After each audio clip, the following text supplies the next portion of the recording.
Now it's time to take a closer look at our cameras and to get to breaking down our mode dial, our mode selector, which is located on top of the camera for quick access to different camera modes. Now, not every single camera is going to have this exact type of dial. Many cameras will also have these settings located within the menu itself.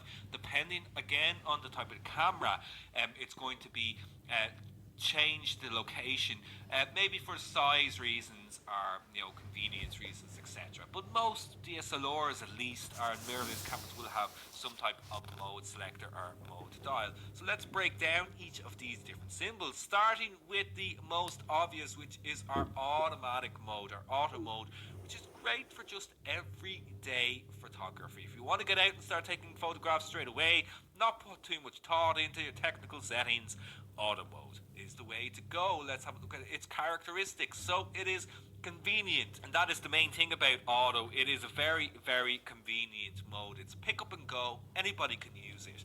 Aims to get a correct exposure every time. Now, that doesn't mean that it always does get it correct, and that's probably most people's frustration with the automatic mode, is that it doesn't quite get things the way that we see them. So the auto mode can be a very, very frustrating mode to use, but it is a good fallback, especially if you just have to get the shot. If you're under a bit of pressure, you just need to make sure you get some type of photograph. The auto mode is very, very useful. Anybody can use it. So if you're teaching your children photography, or you're lending your camera to somebody and they need to get some photographs, just tell them to use that auto mode and they can get some shots for sure. But you have no control over exposure at all. That's the problem with the auto mode. You have absolutely no control over your photos whatsoever. And as photographers, we really want control. And we want control because we want creative control. We want to see and capture our vision. And as I mentioned, auto mode doesn't really always get that right. It's also not great for low light photographs at all. It generally is going to try and use a pop-up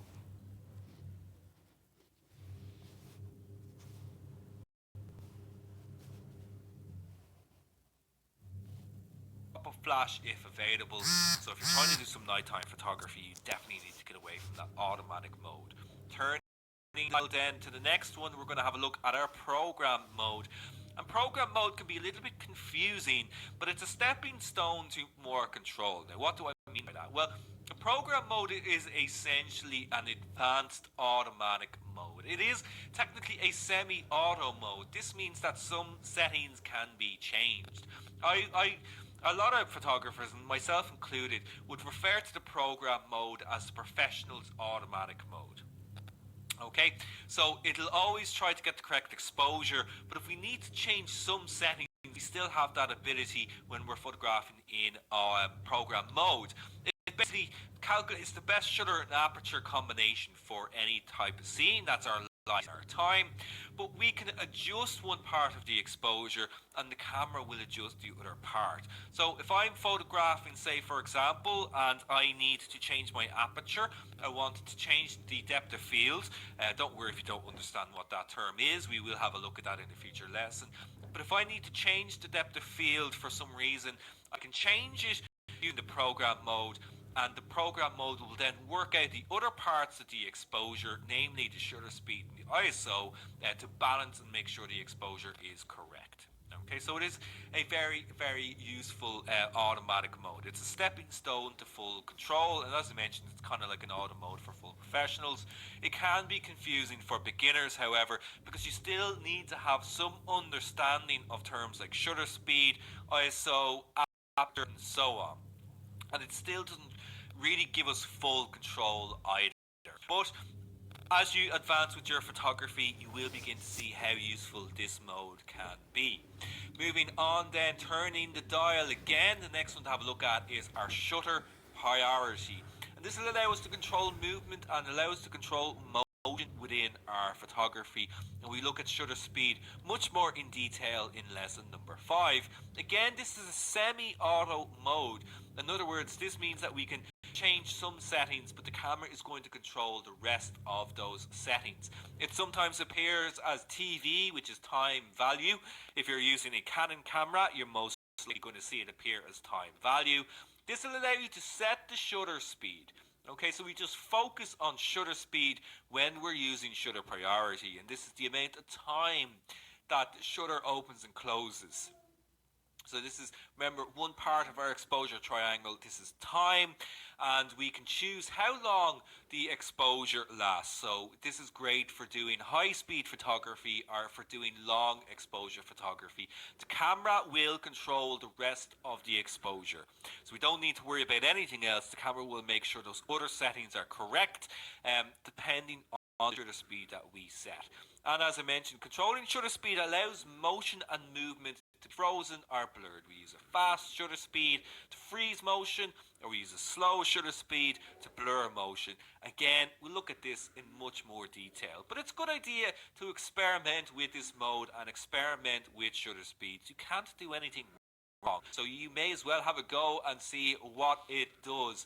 Your control is, however, still limited. So with all of these semi-auto modes, you are always sacrificing some controls over to the camera. And also, when you're using this mode, be careful of camera shake. Okay, so you do need to be careful that you don't set a shutter speed that's too long to handhold the camera. Otherwise, you're just going to get a photograph that's all blurry, looks out of focus, when in actual fact it's simply camera shake. Now, moving away from shutter, we then have our other primary control for an exposure, which is our aperture. And this allows us to control the depth of field in our photograph. So aperture priority means that we just focus on adjusting the aperture within the camera. Again, semi-automatic mode sometimes appears as AV, which is aperture value. And you can set the aperture, which is the lens opening size. So as I said, another part of our exposure triangle, this controls how much light is entering the camera. We use wide apertures to let lots of light in, and for shallow depth of field we use smaller apertures or tight apertures for deeper depth of field. We'll look at all of this in lesson number 6, so don't worry too much about it now. But the camera will control the rest of the exposure, just like we saw with our shutter priority. Controlling the aperture controls the depth of field in a scene, and it's a great way to learn apertures and see depth of field in action. So again, practice and experiment in this mode. Set up something in your house, I recommend, with this, like a still life, like even just photograph a piece of fruit, and experiment with those different apertures to see depth of field in action. But just remember, apertures are going to be limited by the lens. We'll talk about this in lesson number 3. All lenses are created equal, and all lenses will have different aperture ranges. So we'll talk about that in much more detail in lesson 3. It's just something to take a note of now, and they can be very difficult to understand at the start, which is why they have their own entire lesson in lesson number 6. Now, so perhaps then the one that we're all aiming to get towards is full manual control, which offers us complete control over our photography. And certainly that is what we're building up towards on this first module, is to get you photographing and fully understanding all of your choices in manual mode. We have full control. The camera does not make any decisions. We make all of the decisions over our photographs. We control the shutter speed. In other words, time, we control the aperture, we control the volume of light, and we also control the ISO. We have complete control creatively and technically. So, I mean, there's a caveat to all of this because it requires knowledge to use. To get the most out of it, we need to understand all of these different terms: shutter speed, aperture, ISO. We also need to understand how to focus correctly. We also need to know how to set our white balance. So many things that we're going to cover throughout the rest of these lessons.